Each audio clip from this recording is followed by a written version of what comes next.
ওম শান্তি। আজকে 13ই ডিসেম্বর 2025। আমরা শুনছি ঈশ্বরীয় জ্ঞান মন্থন। রাজযোগ পাঠশালার পক্ষ থেকে সকল ঈশ্বরীয় ভাই বোনদেরকে জানাই আন্তরিক শুভেচ্ছা, অভিনন্দন ও জ্ঞান মন্থনে স্বাগত। আজকের জ্ঞান মন্থন অত্যন্ত গভীর এবং এতে জ্ঞান, যোগ এবং ধারণার অনেকগুলো গুরুত্বপূর্ণ দিক তুলে ধরা হয়েছে। আজকের জ্ঞান মন্থনের মূল সুর হল ঈশ্বরীয় মিশন। বিভিন্ন ধর্মের যেমন মিশন থাকে, যেমন খ্রিশ্চান মিশন বা বৌদ্ধ মিশন, ইসলামীয় মিশন, তো আমাদের হলো ঈশ্বরীয় মিশন। স্বয়ং পরমপিতা পরমাত্মা আমাদেরকে আমাদের জীবনের লক্ষ্য এবং উদ্দেশ্য, এইম অবজেক্ট আমাদেরকে স্পষ্টভাবে দেখাচ্ছেন। ঈশ্বরীয় মিশন সম্পর্কে বাবা আজকে আলোচনা করেছেন এবং পবিত্রতা, যা আমাদের ব্রাহ্মণ জীবনের ফাউন্ডেশন। শিব বাবা বাচ্চাদের মনে করিয়ে দিচ্ছেন যে তাদের প্রধান কাজ হলো এই জগতের সকল আত্মাকে তাদের পরমপিতা পরমাত্মার সঙ্গে পরিচয় করে দেওয়া। আজকে সকলে কিন্তু আমরা বিচ্ছিন্ন হয়ে গেছি। আমরা পরমধাম থেকে এসেছিলাম, এসে এই কর্মক্ষেত্রে আমরা পাঠ করতে করতে কে কোথায় চলে গেছি না জানি। আমরা ঈশ্বরীয় মিশন, না আছে আমাদের পবিত্রতা, আর না আছে আমাদের ঈশ্বরের সঙ্গে আমাদের কোনো কানেক্টিভিটি। তো এই জন্য ঈশ্বরীয় মিশনকে যারা আমরা বুঝবো, পবিত্রতাকে বুঝবো, তো এখন আমাদের মধ্যে সকলের সঙ্গে পরমপিতা পরমাত্মার একটা সেতু বন্ধন করতে হবে। এই হলো আমাদের ঈশ্বরীয় মিশনের প্রধান লক্ষ্য এবং উদ্দেশ্য। তো এই জন্য পরমপিতা আমাদের এই কাজটুকু দিচ্ছেন, যে কাজ আমাদের অত্যন্ত মনোযোগ হয়ে করতে হবে।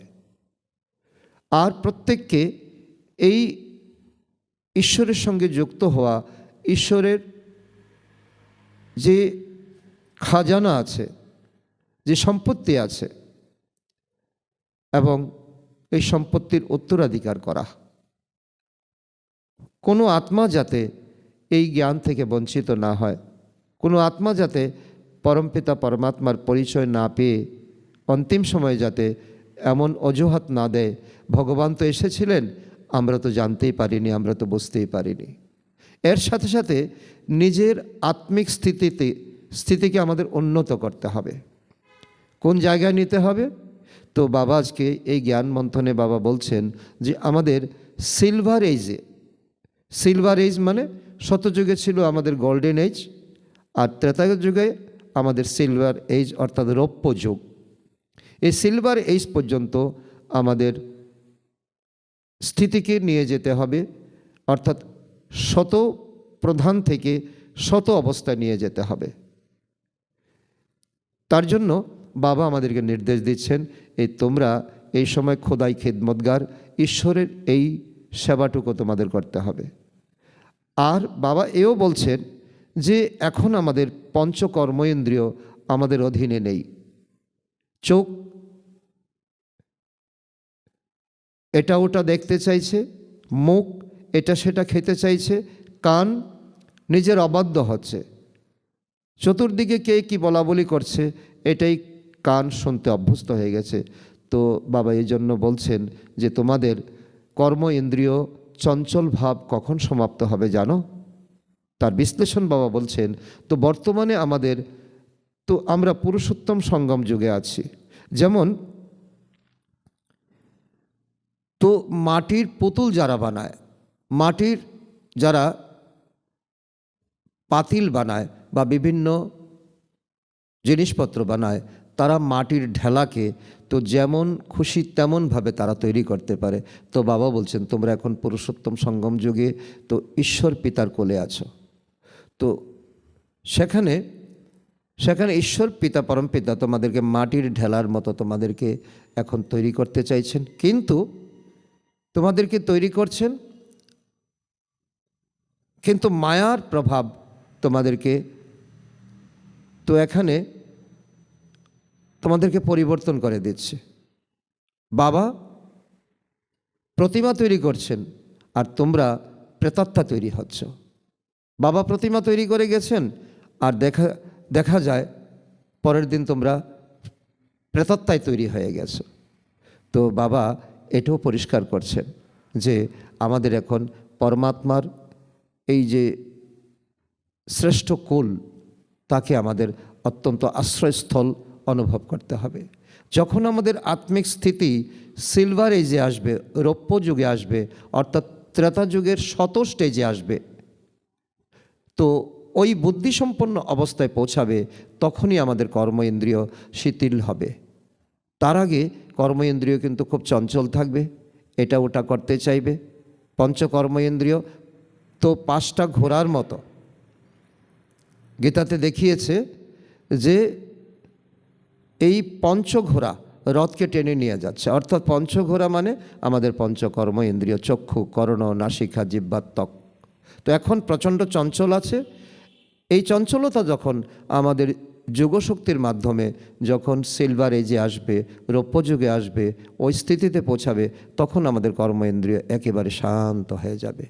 তখন আমরা তো ঈশ্বরের অনেক নিকটে আমরা পৌঁছতে পারবো।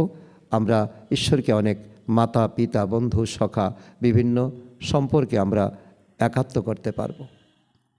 আজকের বিশেষ শিক্ষা বাবা দিচ্ছেন আমাদের। তো বাবা এটা বলছেন যে দেখো, তোমরা একদিন এসেছো, একদিন তোমাদের যেতে হবে।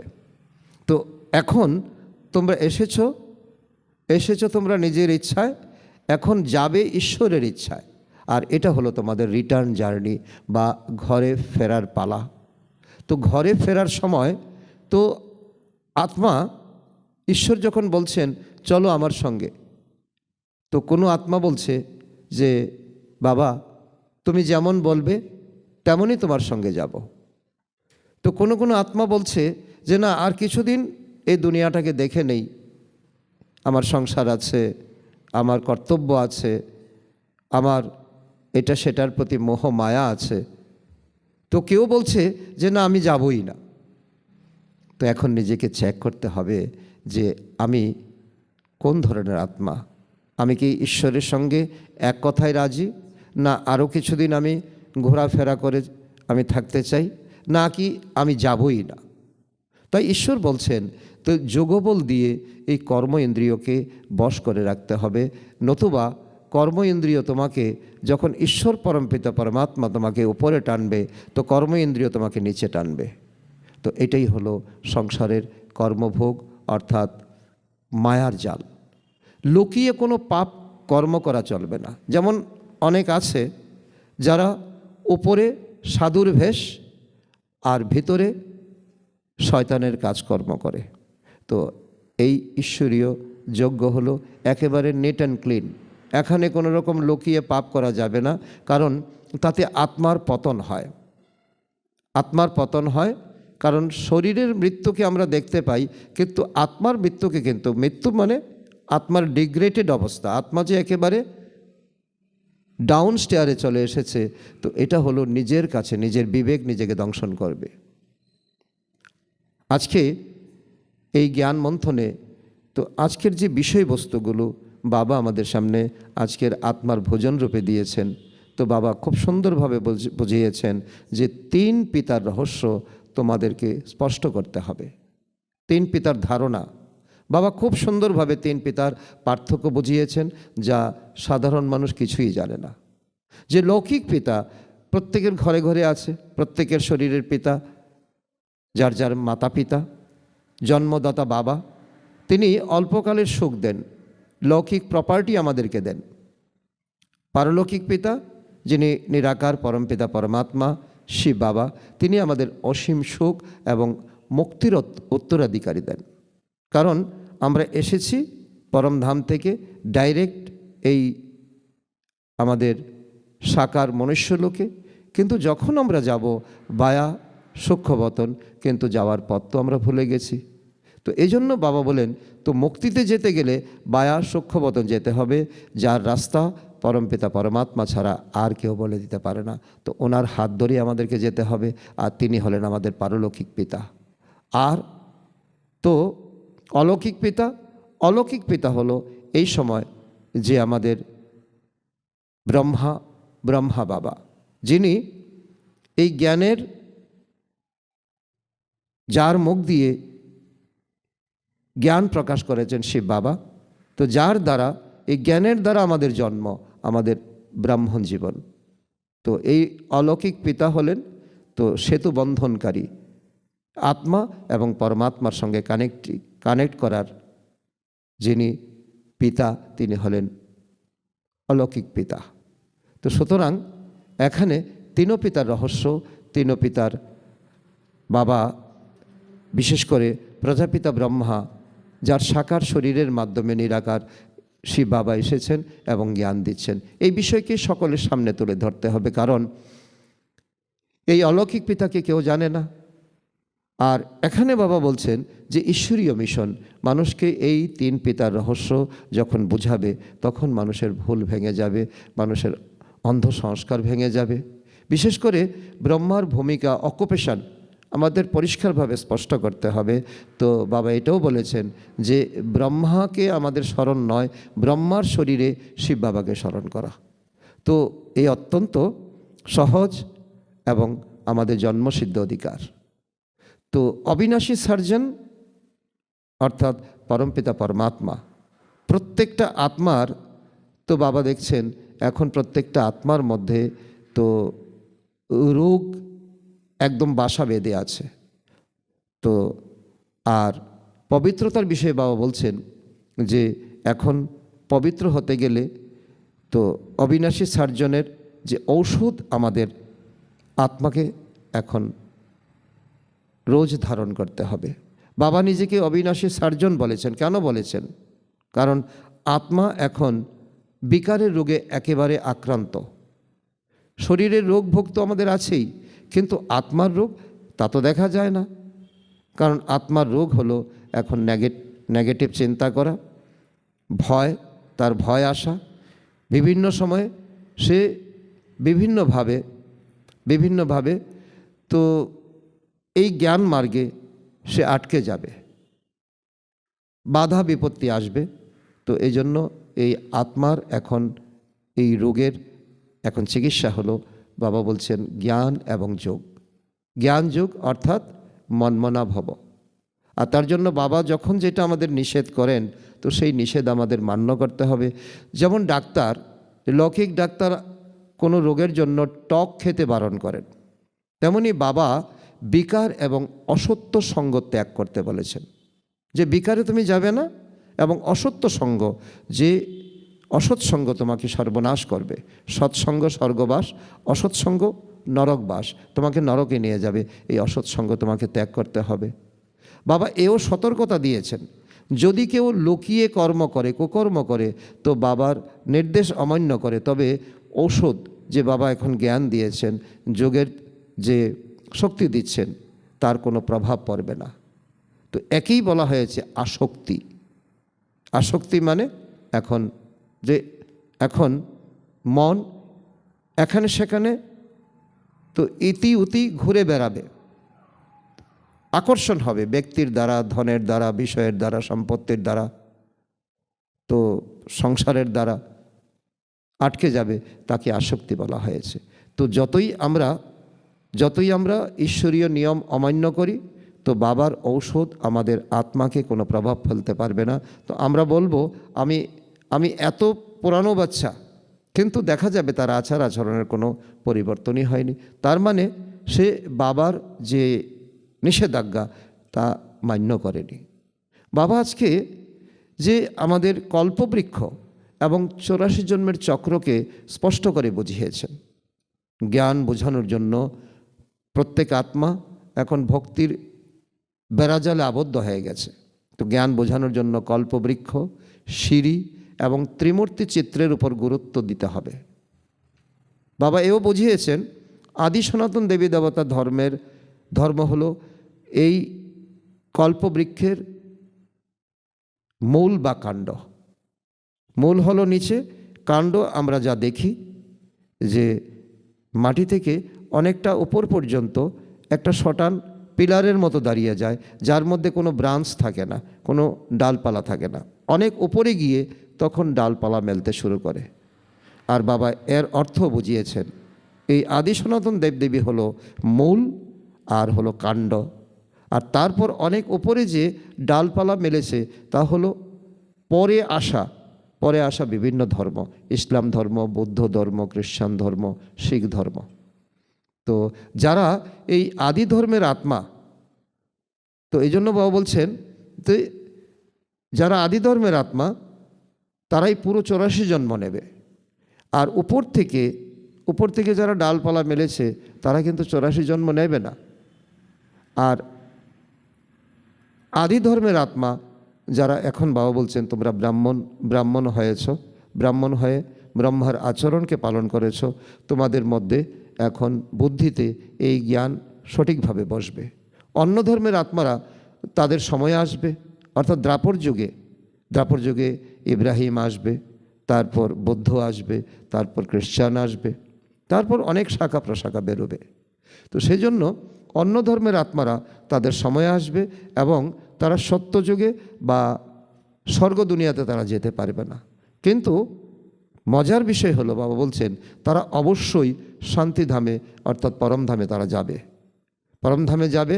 কারণ এই সময় ঈশ্বর পরমপিতা পরমাত্মা আমাদের রিটার্ন জার্নিতে বলেছেন যে বাবার জ্ঞানে যুগে থাকা আত্মারা যেমন যাবে, তেমন অন্য ধর্মের আত্মারা যারা দ্রাপর যুগে আসবে, যারা কলিযুগে আসবে, তাদের আত্মাও কিন্তু পরমধামে যাবে। তো বাবা এই যোগ আর যোগের দ্বারা আমাদের রিটার্ন জার্নি সম্পর্কে বলেছেন যে বাচ্চারা আমরা এখন আমাদের উদ্দেশ্যে বলেছেন আমরা এখন আয়রন এজে আছি, অর্থাৎ কলিযুগে আমাদের কোনো গুণ নেই, কলা নেই। কলিযুগে থেকে আমাদের গোল্ডেন এজ সত্যযুগে যাওয়ার সন্ধিক্ষণে আছি। অর্থাৎ কলিযুগ থেকে আমরা এখন সঙ্গম যুগে এসেছি, সঙ্গম যুগ থেকে আমরা যাব পরমধামে, সেখান থেকে রেস্ট করে আসব আমরা সুখধামে। তো এর সন্ধিক্ষণে আমরা আছি, না আমরা কলিযুগে না আমরা সত্যযুগে। তো আত্মাকে পবিত্র করার একমাত্র উপায় হলো বাবা এও আজকে সার্জন হিসাবে বলছেন যে মনমনা ভব, অর্থাৎ একমাত্র বাবাকে স্মরণ করা। এটাই হলো একমাত্র উপায়, আর কোনো উপায় নেই। কোনো আত্মা অজুহাত দিলে কোনো কাজ হবে না। আমার এই কাজের জন্য, আমার এই ব্যস্ততার জন্য আমি জ্ঞান শুনতে পারিনি, আমি ক্লাসে আসতে পারিনি, তাহলে বাবা বলছে তুমি আমার থেকে আজকে অ্যাবসেন্ট হয়ে থাকবে, আমার খাতায় তোমার প্রেজেন্ট থাকবে না। কোনো দেহদারি বা পুরানো শরীরের প্রতি মোহ রাখা যাবে না। এই বিষয়ে বাবা খুব ক্লিয়ার আমাদেরকে বলছেন যে নষ্ট মোহাস্মৃতি লব্ধা। কোনো দেহদারি পুরানো শরীরের প্রতি, নিজের শরীর পুরানো হয়ে গেছে, জরাজীর্ণ হয়ে গেছে, সেখানে মোহ নয়, সেখানে এক পরমাত্মাতে সমর্পণ। শরীরকে শুধু একটি খোলস মনে করতে হবে আর তার ত্যাগের জন্য প্রস্তুত থাকতে হবে। যে কোনো সময় আমার ডাক আসতে পারে, ওই সময় যাতে অ্যাভারিডি হয়, এই কাজ ফেলে রেখেছি, আমার এই দায়িত্ব রয়েছে, তো আমার এই কর্তব্য রয়েছে, তা নয়। এই খোলস মনে করে তাকে পরিচালনা করা এবং এই শরীর যে কোনো সময় ছুটে যেতে পারে, তার জন্য আমাদের এখন প্রস্তুত থাকতে হবে। আজকে এই জ্ঞান মন্থনের ধারণা হলো একনিষ্ঠতা। আজকের এই জ্ঞান মন্থনের মূল বিষয় বাবা বলছে যদি তুমি তার সার নির্যাস যদি বুঝতে চাও তা হলো একনিষ্ঠতা। এক বাবার কথা শুনতে হবে, একনিষ্ঠ হতে হবে এবং একের স্মরণে থাকতে হবে। দেহদারি বা দেহের প্রতি মোহ রাখা যাবে না। এক শিব বাবা, আমার জীবনে দ্বিতীয় কেউ নেই। এক বাবা, দ্বিতীয় কেউ নেই। এটাই আমাদের জীবনের সবথেকে বড় যে শ্রীমৎ বাবা দিচ্ছেন। বাবা বলছেন সততা, একনিষ্ঠতা, তারপর সততা অর্থাৎ বাবার দেওয়া যে নিষেধাজ্ঞা যে শ্রীমৎ বাবা দিচ্ছেন তা পালন করতে হবে। একদম সৎ, খাঁটি সোনা হতে হবে। লুকিয়ে কোনো কাজ করা যাবে না যা বাবার বা নিজের অসম্মান ঘটায়। কারণ লৌকিক দুনিয়াতেও ছল চাতুরি করলে তো একদিন যখন সত্যটা প্রকাশ হবে তখন কিন্তু অসম্মান হবে।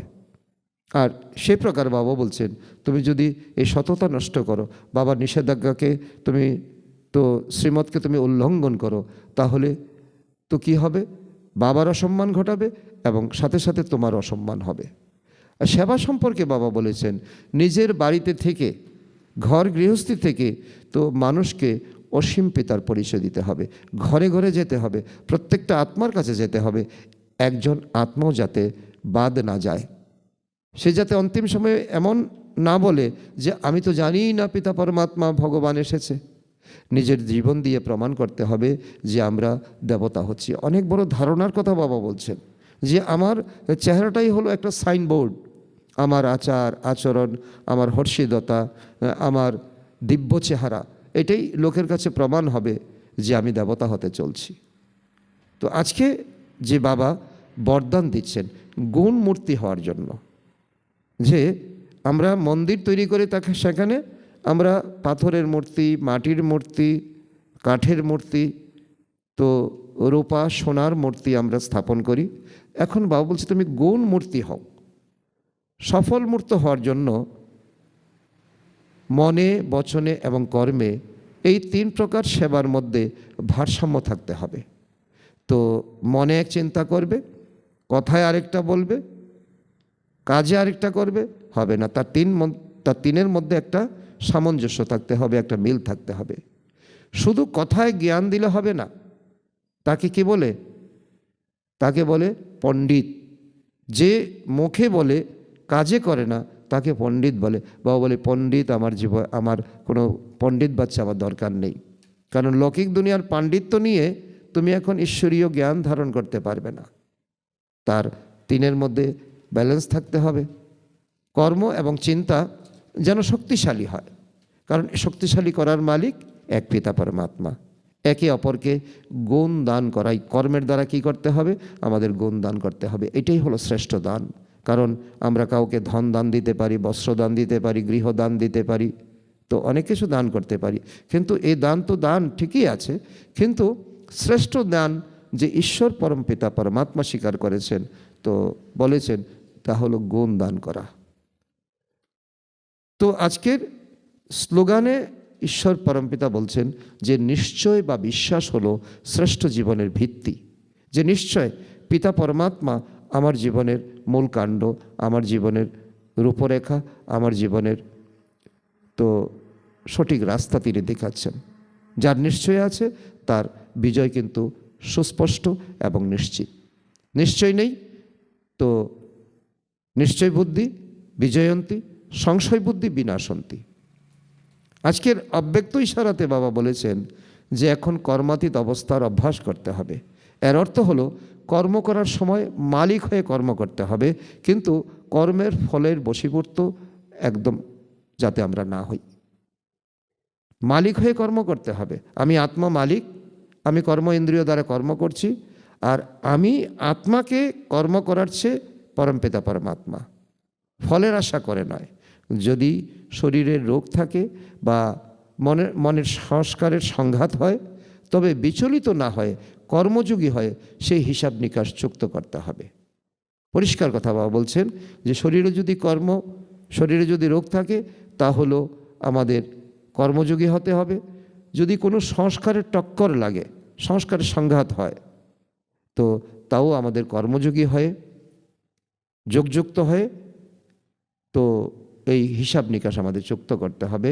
কারণ যদি আমরা হিসাব নিয়ে যাই তাহলে আবার ওই স্টেজে আমাদের আসতে হবে। তো